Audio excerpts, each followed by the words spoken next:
మీ లక్ష్యం IAS IPS అయితే మీకు best coaching institute in South India Analog IAS. Call now 9247573271.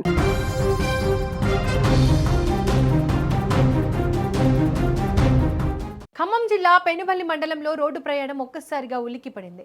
నిశ్శబ్దంగా సాగుతున్న ప్రయాణంలో పెను ప్రమాదం ముంచుకొచ్చింది. కొత్త లంకపల్లి సమీపంలో జాతీయ రహదారిపై ప్రయాణిస్తున్న కేవీఆర్ ప్రైవేట్ ట్రావెల్స్ బస్సు ఊహించని రీతిలో రైల్వే బ్రిడ్జిని బలంగా ఢీకొట్టింది. ఆ వేగానికి అదుపు తప్పిన బస్సు పల్టీ కొట్టింది. ఈ ఘటనతో ప్రయాణికులు భయాందోళనకు గురయ్యారు. రోడ్డుపైనే బస్సు బోల్తా పడడంతో రాకపోకలకు తీవ్ర అంతరాయం కలిగింది. బస్సులో ఉన్న ప్రయాణికుల హాహాకారాలతో ఆ ప్రాంతం ఒక్కసారిగా భీతావహంగా మారింది.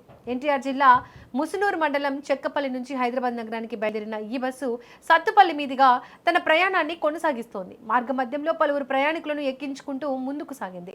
అయితే పెనుబల్లి మండలం కొత్త లంకపల్లి వద్దకు రాగానే అదుపు తప్పింది. జాతీయ రహదారిపై ఉన్న రైల్వే బ్రిడ్జిని బస్సు బలంగా ఢీకొట్టింది. ఈ ధాటికి బస్సు ముందు భాగం పూర్తిగా నుజ్జునుజ్జైంది. భారీ ప్రమాదం కావడంతో బస్సు చక్రాలు ఊడిపోయి దూరంగా పడిపోయాయి. బస్సు డ్రైవర్ మధ్యమత్తులో అతివేగంగా బస్సు నడపడం వల్లే ఈ దుర్ఘటన జరిగిందని ప్రయాణికులు ఆవేదన వ్యక్తం చేస్తున్నారు.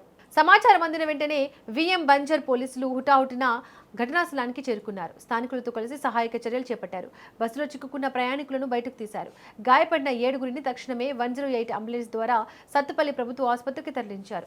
ఇందులో 4గురికి తీవ్ర గాయాలు కాగా మరో 3గురికి స్వల్ప గాయాలయ్యాయి. వైద్యులు వారికి తగిన చికిత్స అందిస్తున్నారు.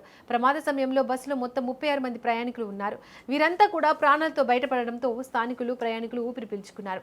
ఒకవేళ బస్సు బ్రిడ్జిని ఢీకొట్టిన సమయంలో వేగం ఇంకా ఎక్కువగా ఉంటే పెను ప్రమాదం జరిగి ఉండేదని స్థానికులు చెబుతున్నారు.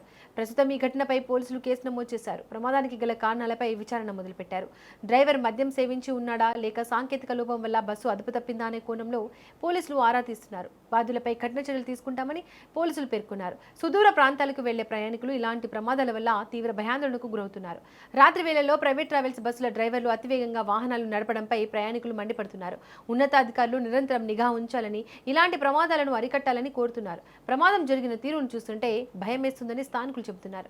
మొత్తానికి 7గురు గాయపడడం తప్ప పెద్ద ప్రమాదం తప్పడంతో అంతా ఊపిరి పీల్చుకున్నారు. పోలీసులు కేసు నమోదు చేసుకుని దర్యాప్తు చేస్తున్నారు. డ్రైవర్ ఏమైనా ప్రాబ్లమా? ఏమో మాకేం తెలుస్తుందండి. దుర్సుగా ఉన్నాడు, ఎక్కినప్పుడు కాడి నుంచి దుర్సుగానే ఉన్నాడు. ఇది నిన్న బుక్ చేసుకున్న టికెట్ అండి. నిన్న క్యాన్సిల్ పెట్టేసాడు బస్సు. 9 దాకా కూర్చొని వెళ్ళిపోయాం ఇంటికి. ఈ పూట 7:30కి అన్నాడే వచ్చి 8:30కి వచ్చాడు. 7:30 అన్నాడు. ఇక్కడికి వచ్చేవారికి ఇట్లా జరిగింది. ఎన్నింటికి ఎక్కారు మీరు? మేము 8:30కి ఎక్కామండి లింగపాలెంలో. ఆ అమ్మాయి చెట్టపల్లి ఎక్కిందండి. బస్సు బయలుదేరిన కాడే ఎక్కింది మా అమ్మాయి. అది నేనే ఇక్కడ ఎక్కాను. హాస్పిటల్కి వెళ్దామని వెళ్తున్నామండి. ఆపరేషన్ చేయించుకుంది ఇక్కడ రొమ్ముకి క్యాన్సిల్ అయ్యి. చూపించుకొద్దామని హైదరాబాద్ వెళ్తున్నారు.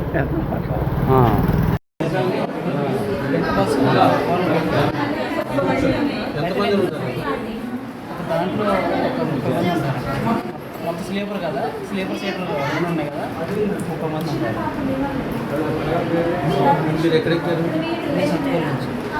10 కిలోమీటర్లు వెళ్ళేందుకు స్పీడ్